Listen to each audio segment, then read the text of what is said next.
Aunque él se acostaba esa noche contento y satisfecho, pues al día siguiente jugaría al tenis con María, no pudo evitar al meterse entre las sábanas cierta inquietud por algo que había visto esta mañana. Hacía mucho tiempo que existían motivos para inquietarse, pero los eludía con una simple operación mental. ¿Para qué preocuparse? Algún día se arreglaría todo. Si se casaba con María, el problema se reduciría a su base. Ahora lo importante era seguir aguantando. Siempre lograba eludir con una simple operación mental lo que no estaba previsto en sus planes. Hacía mucho que no abría las cartas que recibía y que suponía sin interés. El único objeto de su vida era, por ahora, casarse con María para dejar de ser un sumergido.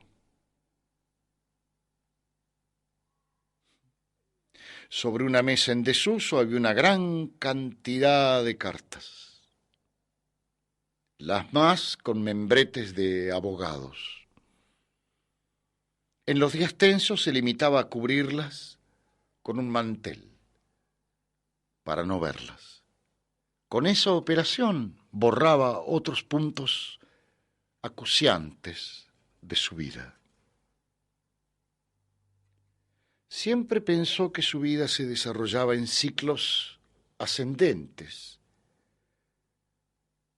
desde la horrible miseria que tuvo que soportar durante su infancia y adolescencia, hasta ahora, en que la gente a la que había logrado vincularse y cierta cultura adquirida aquí y allá lo habían hecho llegar un poco más arriba. Pero esa noche pensaba, después de ver lo que vio, que esos ciclos eran idénticos entre sí. La cronología les había dado un tenue calor ascendente. Ahora sabía que había soportado situaciones casi milagrosas. Al fin de cada ciclo el derrumbe llegaba y ya no había nada que esperar. Pero he aquí que siempre apareció el milagro, una persona, un rostro inadvertido, y se iniciaba así un nuevo tiempo de salvación.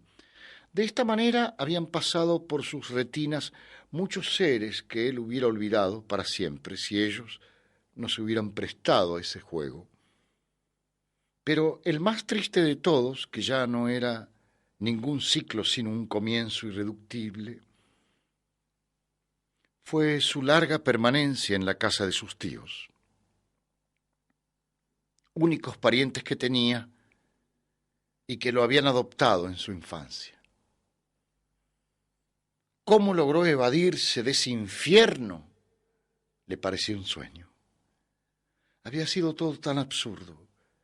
Ya casi lo había olvidado a esa altura de su vida, cuando los recuerdos más verdaderos, los que creía poseer para siempre, se iban transformando en fantasmas. Su verdad era solamente aquello, miseria y depravación. Lo demás, ficción, ficción pura, lenta acumulación de ciclos idénticos. Había sido en Santa Fe hacía mucho tiempo. Él había huido lo más lejos posible para no verlos nunca más. Hubiera querido que el límite entre Santa Fe y la provincia donde ahora vivía fuese por lo menos la cordillera de los Andes o algún enorme río lleno de caimanes hambrientos. Desde su lejana fuga de la casa, que ahora se convertía en un suceso reciente, no los había vuelto a ver a sus tíos. En verdad, parecía existir ese límite infranqueable entre la ciudad donde vivían los monstruos y la plácida ciudad de María, de su novia María.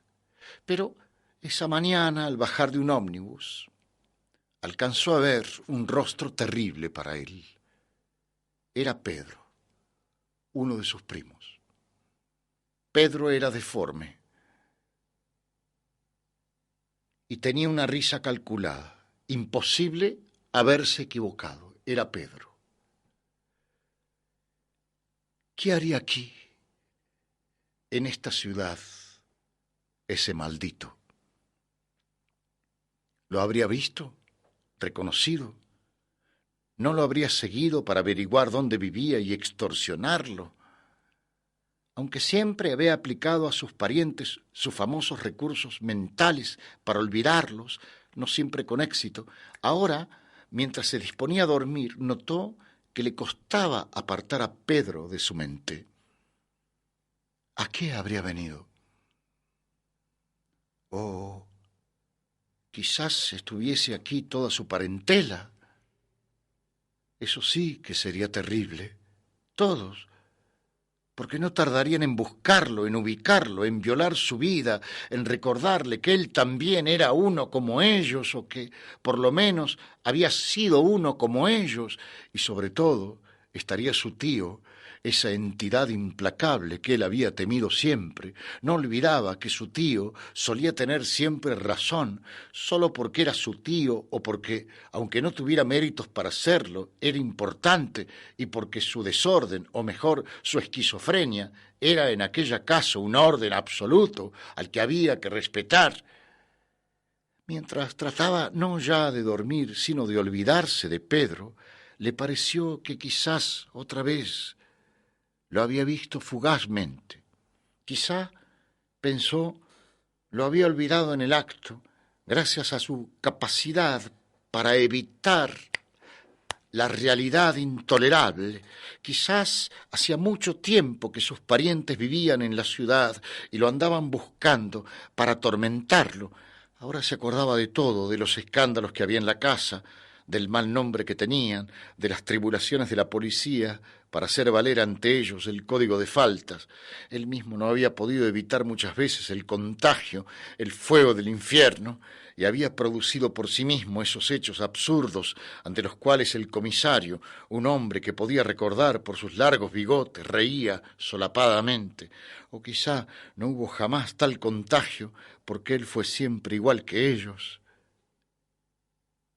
y ahora era solo un evadido.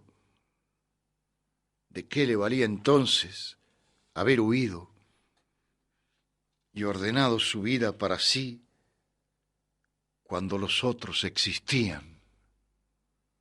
Habían existido siempre y trabajaban secretamente para su destrucción.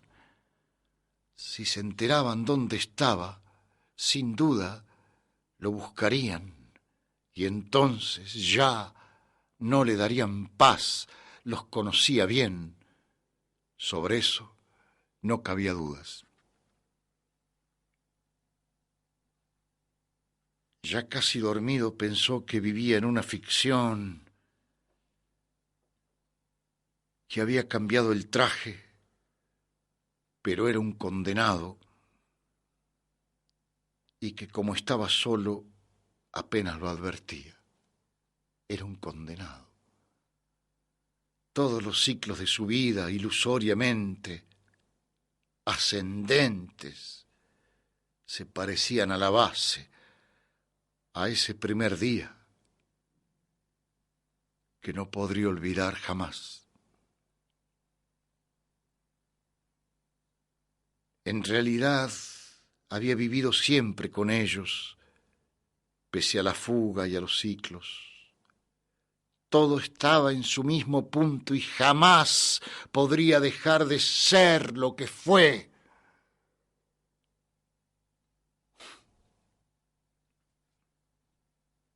En realidad había vivido siempre con ellos, pese a la fuga y a los ciclos. Todo estaba en su mismo punto y jamás podría dejar de ser lo que fue. Y pensó también que fue una verdadera suerte que él ya se bajase del ómnibus cuando vio a Pedro, porque si no, Este habría hablado con su voz absurda, le habría preguntado por cosas de entonces y él hubiera tenido que responder.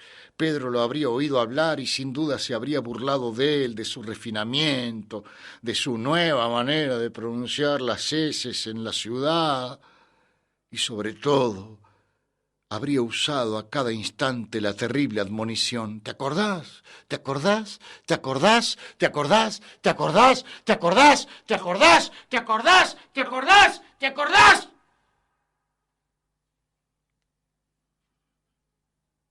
Al día siguiente, cuando despertó, todo había pasado.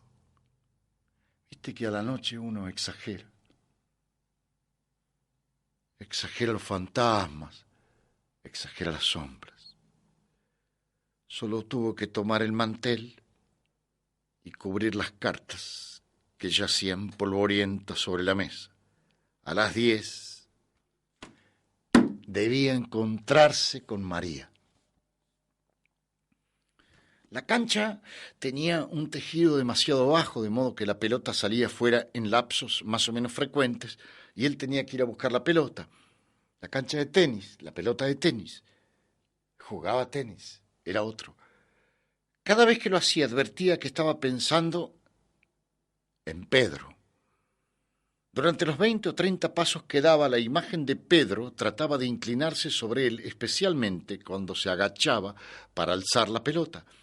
A la fuerza de evasión que él poseía, la imagen oponía una resistencia tenaz. Pero él siempre ganaba.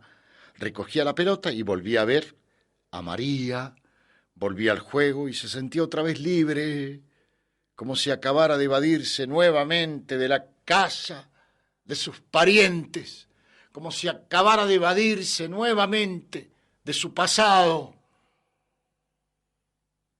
De pronto, mientras acariciaba la amable gamuza de la pelota, los ojos no hubieran querido ver, pero palparon.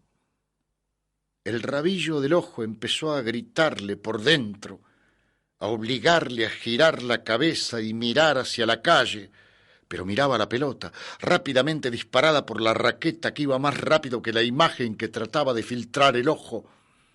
Durante un tiempo interminable el resto del ojo calculó los instantes cuidadosamente contados para que pudiera pensar después: el monstruo acaba de pasar y ya no me dará paz. Y si la cabeza hubiese podido girar, si la pelota no hubiese ido tan rápido y el resto de sus ojos hubieran podido ver hacia la calle, habría sabido si Pedro lo vio o no lo vio, si Pedro sabía que él ahora jugaba al tenis. Sin duda el monstruo buscaría alguna forma para atormentarlo, sin saber cuánto lo había torturado ya. Pedro, al pasar, había enlazado dos mundos, la base y el último ciclo. Y él veía, porque esto iba más rápido que la pelota, no sólo lo que había sido en un plano puramente evocativo, sino lo que era, la ropa que tenía puesta, las palabras que decía, la maldita circunstancia de que la cancha diera a la calle justamente para que Pedro lo viera, y pensaba que no habría que hacer nada a donde a uno lo vieran.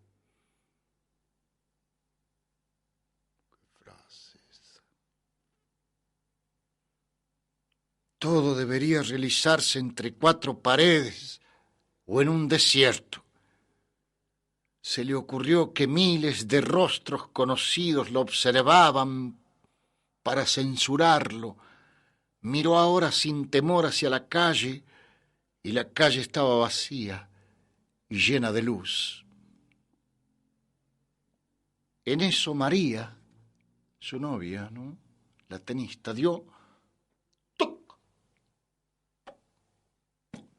un golpe falso.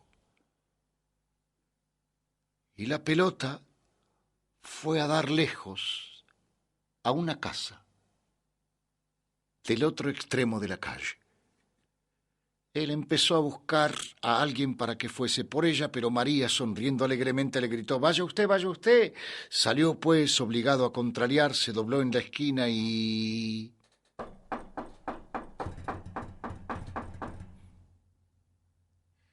llamó a la puerta de la casa donde suponía que había caído la pelota de tenis. Enseguida oyó: ¡adelante! Abrió la puerta tímidamente. En el centro de un patio grande de tierra, sentados a una mesa enorme, estaban todos sus parientes. Pedro en la cabecera lo saludó familiarmente con su horrible brazo corto. Los demás empezaron a dar exclamaciones de júbilo. Algunos chicos que él no conocía se prendían de su ropa y le pedían monedas. Su tío, que no había envejecido nada, se abría paso entre todos para saludarlo.